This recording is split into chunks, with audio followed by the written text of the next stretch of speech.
I can never get away from those kind of comments, no matter where I speak or what I do.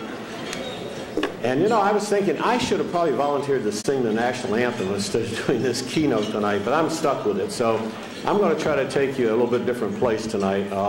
Those of you who may have seen me speak at the Rock Hall induction ceremonies, I promise you I won't close it the same way, this speech the same way I closed that. If you don't know that story, ask somebody at the table next to you.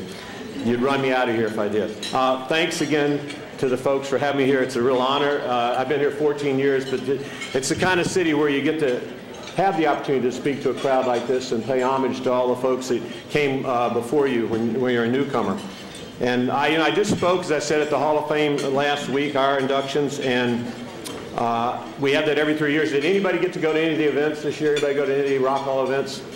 Okay, we had a lot of free events. There's no excuse. There's lots of free tickets. So thank you, thank you. I'm really excited tonight, and I get a chance now just to salute all the inductees for once. So please, in chorus, give them a round of applause because they're the ones we're here for tonight.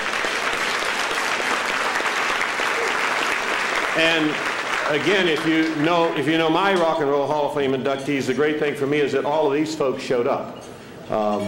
That's an Axl Rose joke. I didn't play too well, but. So I got to thinking about keynote. Yikes. What was I thinking about standing up here and doing this? And I speak a lot everywhere. But I usually talk about rock and roll and the history of rock and roll, the museum, and I talk about careers because I started out as an engineer and wound up running a comic book company and a Rock and Roll Hall of Fame museum. So it's kind of a strange and wonderful tour. So that wasn't going to play here tonight. And you know, I'm famous for speaking anywhere. Literally bar mitzvahs, yard sales, garage openings, turn me loose. In fact, about a week ago, I spoke to 500 doctors in Florida about rock and roll and managed to weave into it an x-ray of my left foot, which has to be operated on this coming summer. And that was funny there, it really was. So couldn't use that tonight either. So I got pumped up, then I got let down, and what am I going to talk about?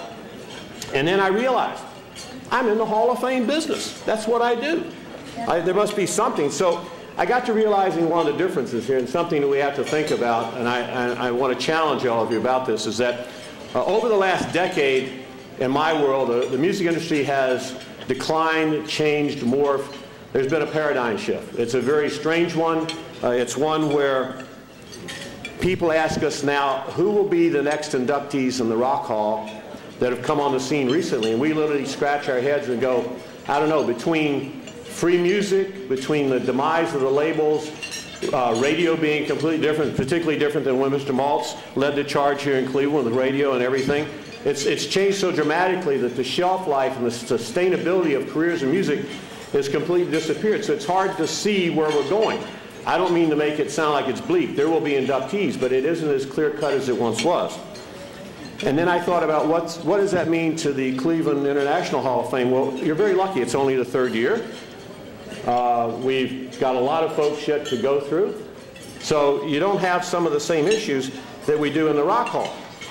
But I have some really good news, and I mean this sincerely, is that besides all these folks that have yet to be recognized in this wonderful city, we are sitting here in a moment in time, which I think is a tipping point, a moment in time where this city is about to be born again into its next glorious chapter. And we've got $7 billion of investment. We sat in the Positively Cleveland annual meeting today and heard about all the great things that are going on. And all these are going to affect all of us in our lives here.